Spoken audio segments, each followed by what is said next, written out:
L'église occupe le côté sud de la grande place du marché. Elle est inscrite au monument historique depuis le 14 décembre 1928.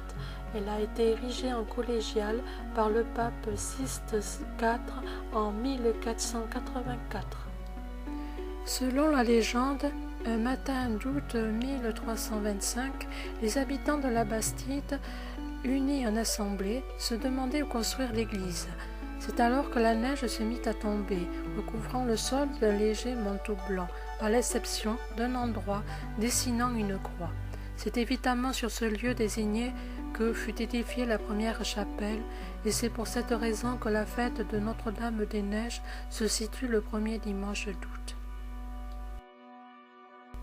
La chapelle, à son origine, est très modeste.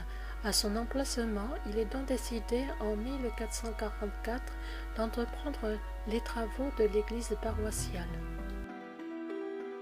On peut apercevoir au nord de l'église deux portes, dont l'une murée à gauche de l'image était réservée aux cagots. Voici l'entrée de l'église telle que nous la voyons au XXe siècle. Du côté de l'entrée principale, l'on peut voir le clocher-porche carré aux lignes massives, des gargouilles sculptées et une tourelle d'escalier à meurtrière dans le but de défendre la Bastide.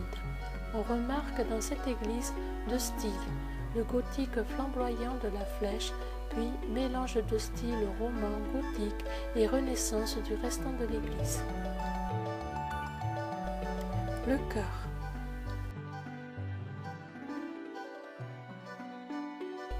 Le bénitier est autrefois pour l'ensemble des paroissiens. Les cagots non seulement entraient dans l'église par une porte différente des autres paroissiens, mais aussi avaient leur bénitier à part. Leur place dans l'église se trouvait généralement au fond, derrière des grilles, sous le clocher.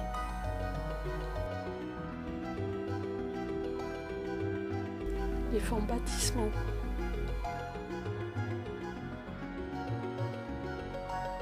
Le bénitier actuel.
Les cagots sont un peuple dont l'origine reste mystérieuse.